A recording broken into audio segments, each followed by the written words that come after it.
Muy buenos días y como siempre, muchas gracias por el espacio y la invitación. En relación a la primera consulta sobre la visita del primer ministro Netanyahu a Estados Unidos, es importante señalar de que esta no es la primera visita, sino el primer ministro Netanyahu en sus diferentes administraciones ha visitado constantemente Estados Unidos. Ha tenido una estrecha relación histórica con diferentes mandatarios.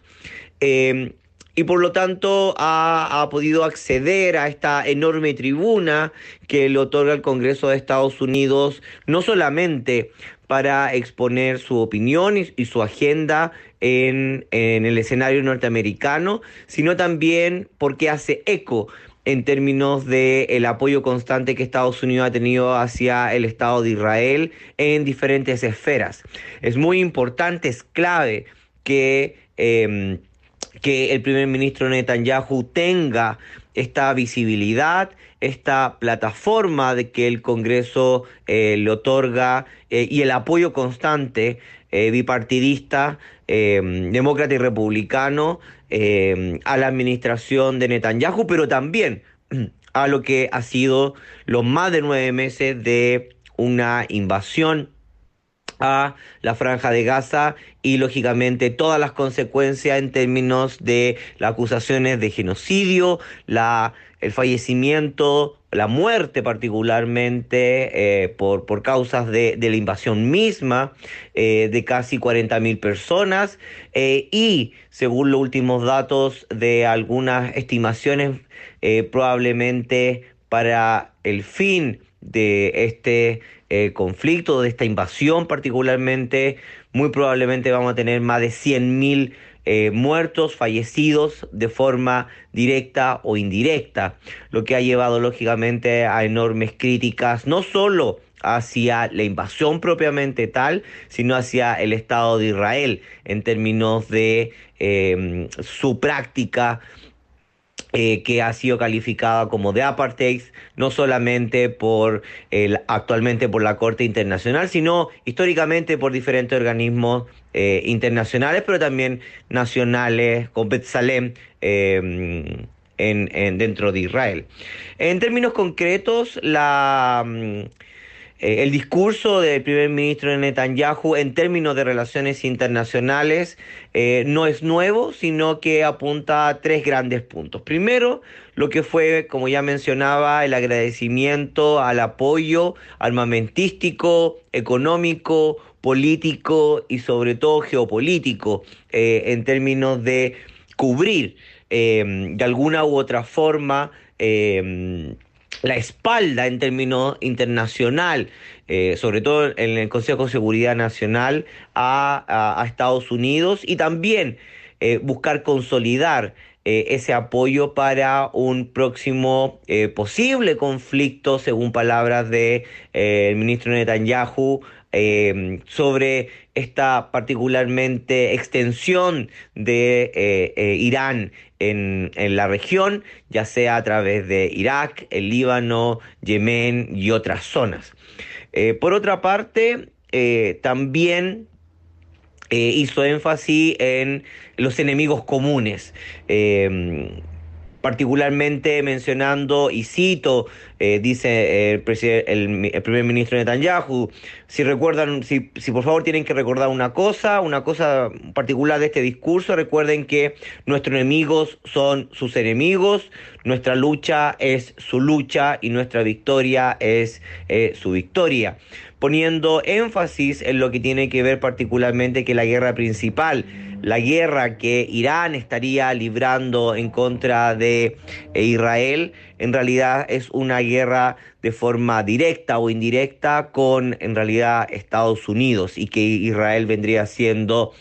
una herramienta más de la agenda internacional iraní. Por lo tanto, hace énfasis en los enemigos comunes y lógicamente poniendo sobre la mesa lo que tiene que ver con Irán. Y por último, en términos de relaciones internacionales, lo que el primer ministro Netanyahu va a tratar de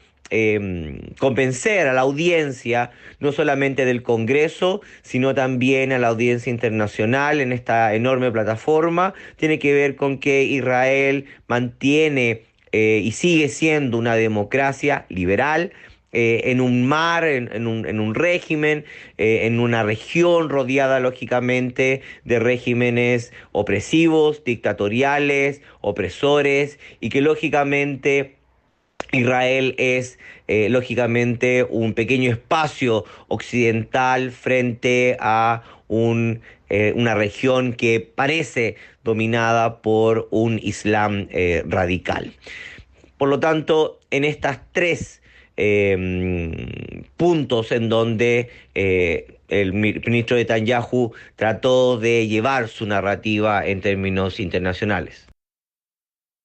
Y pasamos de hablar del propósito de la visita del primer ministro Benjamin Netanyahu a Estados Unidos para hablar acerca de en qué consiste esa alianza de seguridad que propone para contrarrestar a Irán. Por otra parte, es importante notar que esta alianza securitaria para contrarrestar a Irán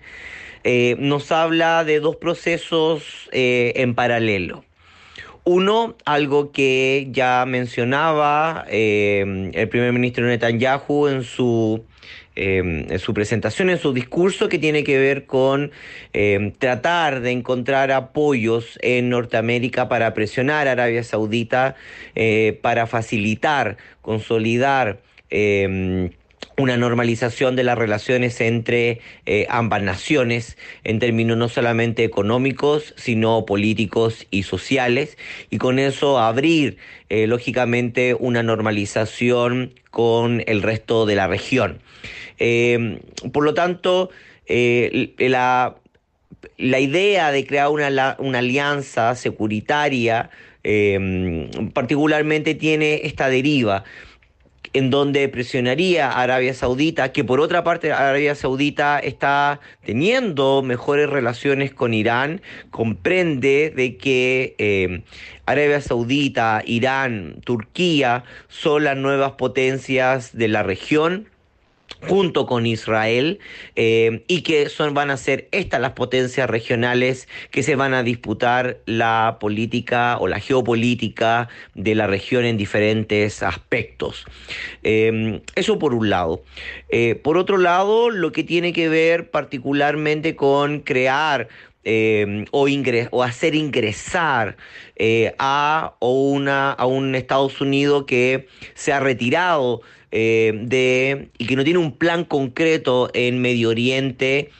sobre Irán, más que detenerlo, amenazarlo y particularmente tener bajo diferentes aspectos un Irán mucho más rodeado, con unas relaciones mucho más cortadas con el resto de la región. Es ahí en donde particularmente una alianza sí podría prosperar. En términos concretos, esta alianza ya funciona. Sabemos que lógicamente Estados Unidos maneja todo lógicamente un sistema operativo que no solamente protegió en las últimas bombardeos o el ingreso de lanzamientos balísticos a Israel desde Jordania, desde buques posicionados en el Mediterráneo y también con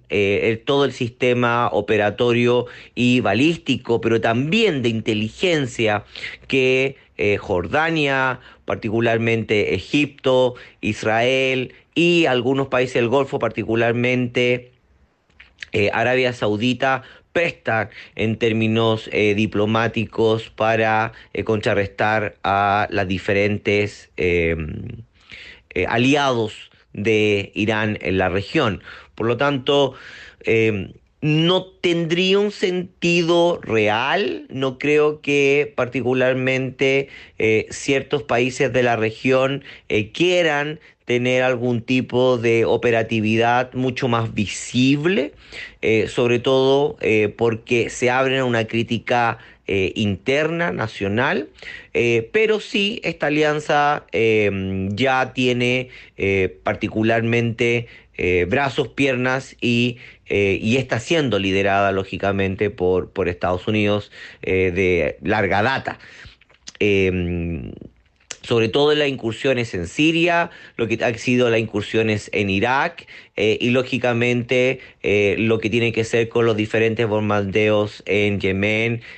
por los Houthis. Eso está planificado y eso es parte de esta alianza securitaria que tiene Estados Unidos en la región. Si bien esta alianza ya está andando, algunos países participan, quisiéramos saber quiénes a futuro podrían estar interesados. Entre otras cosas, hay un término muy especial, es que han denominado esta propuesta como una nueva OTAN contra Irán. Sobre esto también conversamos con el profesor Araneda.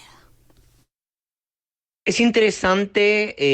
y excelente pregunta sobre esta OTAN árabe en la región. Es interesante no solamente por el uso del término OTAN, sino también por esta categoría de un OTAN árabe. Sobre todo porque esto ya existe. Hace un par de meses, si no menos, se abrió una oficina de enlace de la OTAN en Jordania.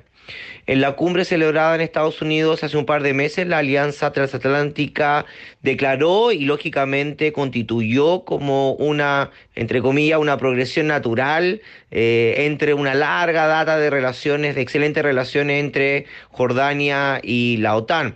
Y lógicamente, aunque ha suscitado innumerables debates sobre las razones de por qué se abrió esta oficina en Amán, particularmente se subraya que no es una sorpresa, no solamente porque la OTAN y Jordania han tenido profundas relaciones de cooperación, sino porque particularmente Jordania se ha convertido en un espacio de coordinación de Estados Unidos y de otras potencias, como se llama, europeas, en la lucha contra el terrorismo, lo que fue el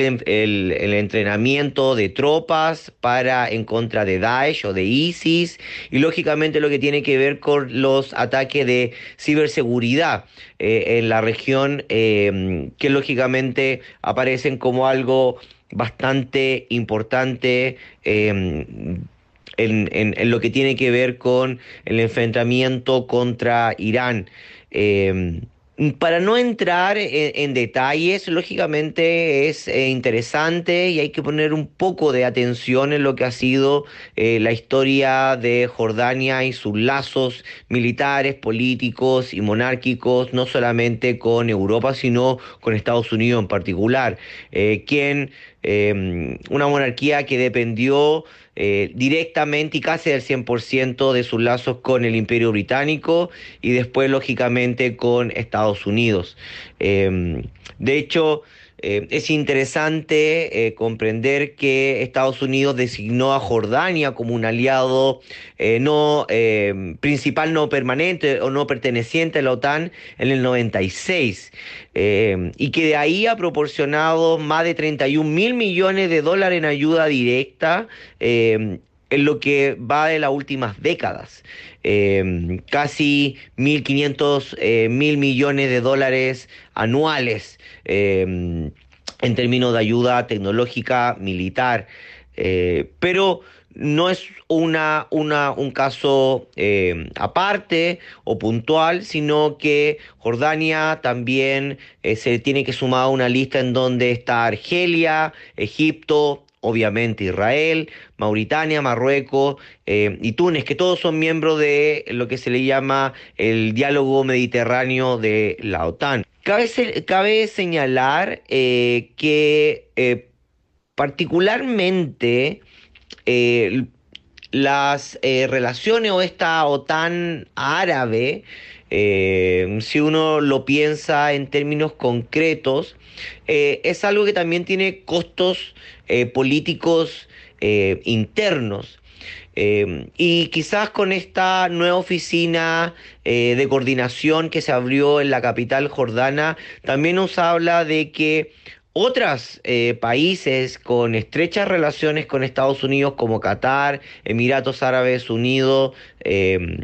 o Bahrein, que podrían haberse sido parte o podría haber sido mejores posibilidades para abrir esta oficina de coordinación de la OTAN, no lo quisieron. Y ahí es interesante comprender la dinámica geopolítica de la región, en donde sin lugar a dudas muchos quieren mantener una excelente relación con Europa y Estados Unidos sin tener lógicamente estos acuerdos que amarrarían a una región que comprende de que el mundo ya no es unipolar, sino multipolar.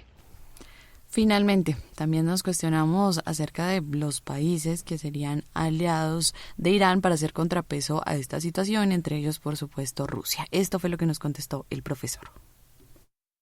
Muy brevemente, en torno a las alianzas o las relaciones que particularmente Irán posee en la región. Irán está en una situación de ventaja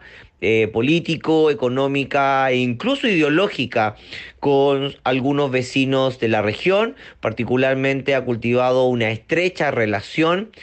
algunas veces tensa, pero la mayoría de ellas bastante fluida, con diferentes actores dentro de Irak, dentro del Líbano, en la mayoría de los casos con el Hezbollah, pero también con Yemen y con otros grupos de la región, incluso en Palestina, Jordania y Siria. Pero está en una situación de extrema desventaja económica con sus grandes aliados que son Rusia y particularmente China. Y como lo hemos conversado en otras oportunidades, Irán le vende petróleo bastante barato y en una situación de una desventaja bastante visible, teniendo lógicamente un mercado bastante estrecho, dadas las restricciones económicas impuestas por Estados Unidos. Por lo tanto, sabe que es dependiente, pero no ventajoso, de la venta de petróleo en Asia, lógicamente Asia Central y Rusia y China. De ahí que su ventaja comparativa en términos de sus aliados en la región sí lo ponen en una situación en donde pueda mantener relaciones ventajosas, pero no así con sus socios chino-rusos. Eh, pero por otra parte, es importante notar de que Irán no desea y no plantea tener un conflicto directo con Israel, ni tampoco con las potencias o con los países europeos o occidentales. Lo que ha Irán mantenido es un statu quo. Quiere mantenerse en negociaciones constantes en la región y ser aceptado como lo que es una potencia regional creciente en la región en disputa con sus aliados, pero también competencias que vendrían siendo, en este caso, Turquía y Arabia Saudita, de extremo a extremo en la región. Conversábamos acerca de la visita del primer ministro de Israel, Benjamin Netanyahu, a Estados Unidos, y nos centrábamos en esa alianza internacional contra Irán de la que habló ante el Congreso del país norteamericano, y hablábamos y analizábamos este hecho con el profesor Jorge Araneda, doctor en Relaciones Internacionales, Medio Oriente, de la Universidad de Ankara y director ejecutivo de El Intérprete Digital. Al profesor, muchas gracias.